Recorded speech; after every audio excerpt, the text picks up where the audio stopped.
Hi, I'm Dr. Danya. Welcome to our second episode of the Dr. Danya Health and Wellness series. In this episode, we are talking to Dr. Rob Graham, also known as Dr. Rob the Chef. And this is Dr. Rob. Thank you so much for joining us today. Thanks for having me, Danya. You are a doctor and a chef, so you are in the perfect position to talk to us about food as medicine today. So can we start with the idea of food as medicine and how food can play into, hinder, treat, cure different medical conditions? Yeah, so again, thanks for having me. And so 2,000 years ago, Hippocrates, the father of medicine, let food be thy medicine and medicine be thy food. And so the idea here is that food has an active role in our health. And I think, unfortunately, what has happened in medicine is that we've forgotten it. Wendell Berry, a great poet and farmer, once said that we have a healthcare system that pays no attention to food and a food system that pays no attention to health.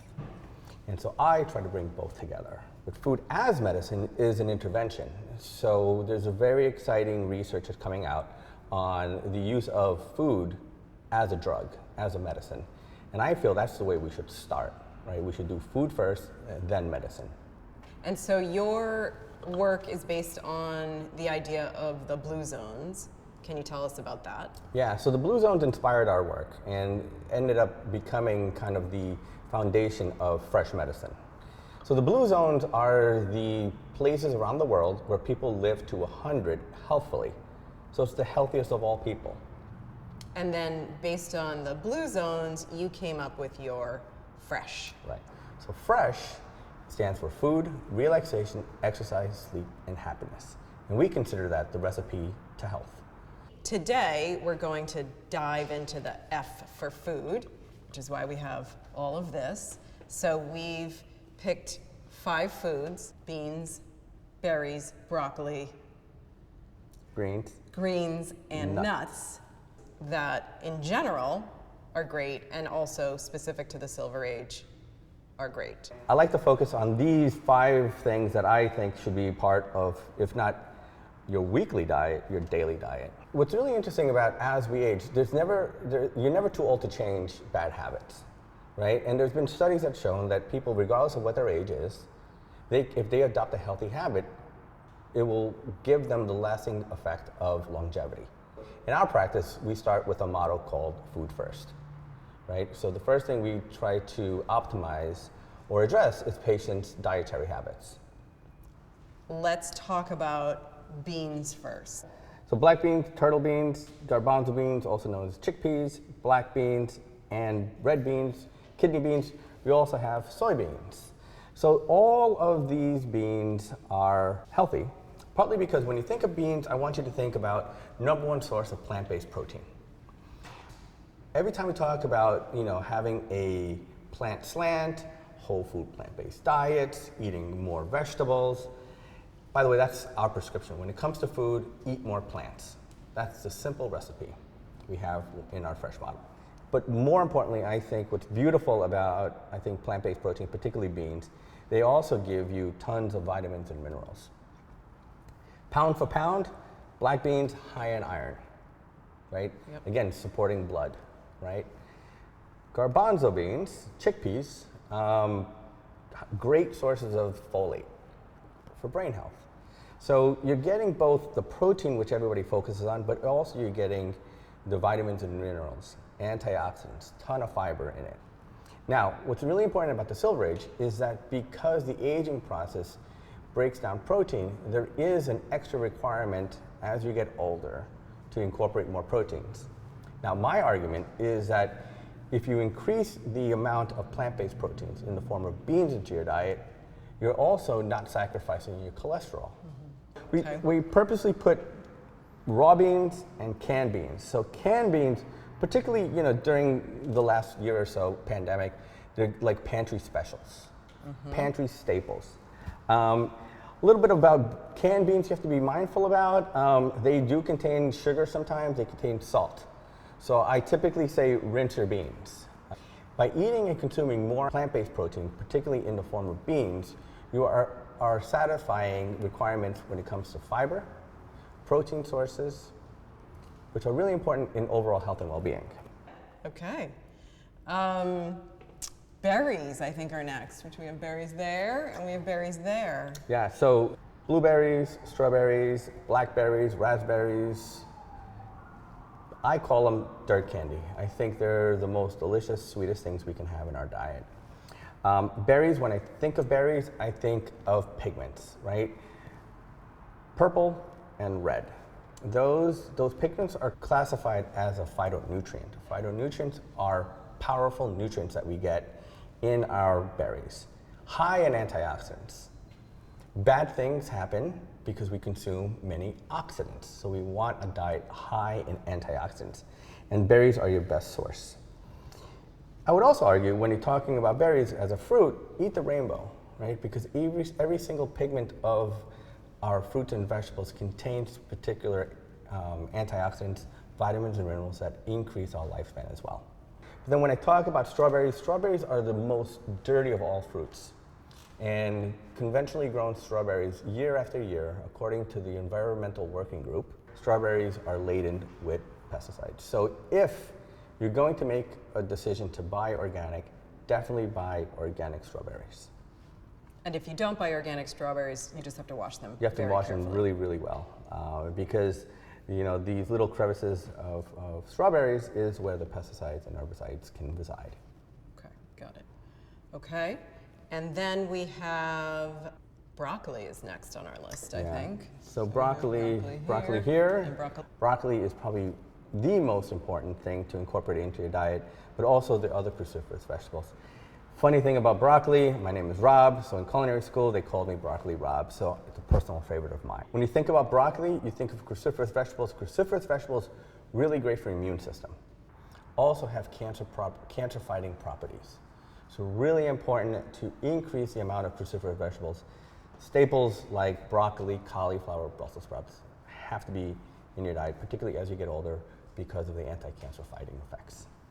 Greens. Yeah. So here we have some spinach, we have some kale. For those people that remember Popeye gained his strength for spinach, and it's true, right? So pound for pound, the most healthful of all greens is spinach. And so when you talk about spinach, kale, arugula, tons of vitamin K. Vitamin K is really good for your blood, right? It thins out your blood. And the rates of cardiovascular disease, coronary artery disease, particularly for the Silver Age, it's the #1 killer. Right? Mm-hmm. So you want clean, thin blood that runs through. A little caution, people on blood thinners should be mindful of their greens because there is an interaction. Because if we're talking about the Silver Age, many are on anticoagulation, on warfarin, the classic one. Just be mindful of greens. Some doctors say no greens. I say find a green that you love, consume it, and then we can adjust the dose of the warfarin. I think excluding greens from your diet, I think there's no health benefit to that. Right. Okay. Tons of minerals like copper, selenium found in our greens as well. Good antioxidants. So it's really good for your bone health, brain health, eye health. So I think fresh greens are really important in everybody's diet. That's why they call them a superfood. And then our last one was nuts. And we have here some almonds and some walnuts. So when you think about nuts, 80% of the content of a nut is fat. There's some good fats and there's some bad fats. So when you think about nuts, particularly walnuts, you think about these things called MUFAs. MUFAs are called monounsaturated fatty acids. Okay? But they also contain PUFAs. PUFAs are polyunsaturated fatty acids, things like omega-6, omega-3. So we often hear about omega-3 because of fish. Right? But these are plant-based sources of omega-3 fatty acids. And when you're consuming nuts, increasing your fat content, which is really important for brain health, heart health, also skin. Other thing really important about nuts, tons of vitamins, particularly B vitamins. And if you ever look at a walnut, on the side like this, it looks like a brain. Mm-hmm. But if you hold it like that, it looks like a heart. Oh. So you think about brain health and heart health. And then in terms of specific medical conditions that, again, we're talking about health in general for everybody, and then we get to what is specific to the Silver Age, and that's when more of the chronic conditions start to show up. the development of medically tailored meals, which actually is a meal that can be used to treat high blood pressure, that is a new thing, and that's something that you're working on. This is what's really exciting about this movement. And medically tailored meals are meals that are designed for specific health condition. Studies have shown that about 80% of these chronic conditions can be improved, prevented, or reversed. So a lot of times we don't hear about that in the doctor's office, right? Yeah. And a lot of these chronic conditions have a specific diet for that health condition. For example, the DASH diet, dietary approach to stop hypertension. That is a diet that's been around for a long time that has shown to have similar clinical outcomes in reduction of blood pressure, just like a pill, but we don't prescribe it, right? So we go right to the drug. And so the whole movement of medically tailored meals is using the movement of food is medicine, but now offering it as an intervention, as medicine. The most studied diet of all diets for brain health, heart health, eye health, gut health, longevity, stroke prevention, give me another one, diabetes, whatever it is, right? The Mediterranean diet. Yes. Right? Number one, what does the Mediterranean diet consist of? Mostly plant-based, with meat being an option, right? And that's kind of what we, with the company I work for called Performance Kitchen, really focus on. So the foundation of all of our diets is a Mediterranean diet, right? But people live and are from different races, ethnicities, and cultures. So the trick of a physician prescribing medically tailored meals using Mediterranean diet, simple. But then how do you use the foundations of a Mediterranean diet for people from India, Thailand, Mexico, Cuba, African American? And that's where the chef hat comes into play. Yeah. So using the principles of medically tailored meals, you know, watching your sugar, watching your salt, and watching your fat for specific medical conditions is what we are trying to achieve. A medically tailored meal is also reimbursable by your insurance if a doctor prescribes it. So the challenge we have right now is letting doctors know that this is actually an option, but also letting the audience know that you are able to get meals for your specific health condition that is covered by your insurance company. Right. Imagine that, your Right. doctor prescribing food as medicine in addition to your drug, which hopefully will reduce the incidence of the disease as well as the use of medications. Most people don't realize that the first prescriptions were actually food. Got it. So a doctor could write a prescription that says you have diabetes, I want you to eat these medically tailored meals, and the person could get the medically tailored meal delivered to them. Insurance would pay for it. They would learn how to eat in a way that is more healthy for themselves, and that could be a way to kind of set people onto a different path of Exactly. eating. Exactly. That's super exciting. I think it's a game changer, right? Because oftentimes, no time, no money to cook for yourself, no education. So why don't we just give people the food that they can start changing their habits on? Now, I don't think insurance companies will pay for your lifelong history of foods, right? And so the current benefit in some Medicare Advantage plans is 180 meals over the course of 90 days. And so the idea is that you're able to shift behaviors. Right. I would love the day when a pre-diabetic starts eating this way. But at the same time, you can give them the food, but you also have to teach them, right, about the principles. We talked about food and how important that is to health and wellness.